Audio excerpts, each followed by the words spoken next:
કચ્છમાં navy intelligence SIB Naliya અને એસઓજીના સંયુક્ત ઓપરેશન દરમિયાન બિનવારસી હાલતમાં વિસ્ફોટક સેલ મળી આવ્યા। પિંગળેશ્વર નજીક શિયાળી ક્રીક વિસ્તારમાંથી વિસ્ફોટક સેલ મળ્યો। સુરક્ષા એજન્સીઓએ વધુ સઘન તપાસ હાથ ધરી। બીજી કાર્યવાહીમાં વધુ 2 બિનવારસી માદક પદાર્થ ચરસના પેકેટ સ્થાનિક પોલીસે ઝડપી લીધા છે।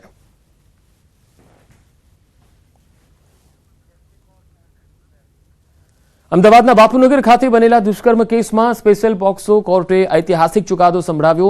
વર્ષ 2023ના કેસમાં આરોપીને કોર્ટે અંતિમ શ્વાસ સુધીના કારાવાસની સજા સંભળાવી। આરોપીએ પાડોશમાં રહેતી 11 વર્ષીય સગીરા સાથે વારંવાર દુષ્કર્મ કરી તેને ગર્ભવતી બનાવી, જે મામલે સગીરાની માતાએ ફરિયાદ કરી હતી, જે બાદ કોર્ટે હવે આરોપીને અંતિમ શ્વાસ સુધીના કારાવાસની સજા સંભળાવી છે।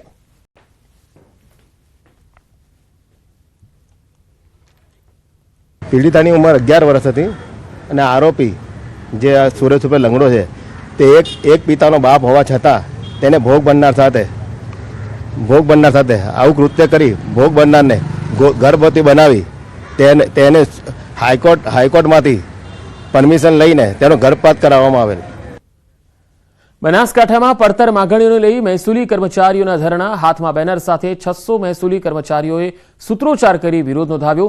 કલેક્ટર કચેરી સુધી રેલી યોજી વિરોધ નોંધાવ્યો। મહેસૂલ વિભાગના કર્મચારીઓએ માસ સીએલ પર ઉતરીને પોતાની માગણીઓને લઈ સરકાર સામે વિરોધ નોંધાવ્યો।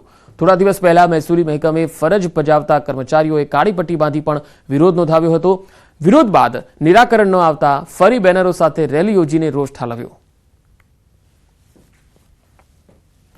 દરેક જિલ્લાઓમાં માસ સીએલ ઉપર કાર્યક્રમ છે આજે, અને અમારી 1 વર્ષ ઉપરથી અમે સરકાર પાસે અમુક મુદ્દાઓની માગણીઓ કરીએ છીએ।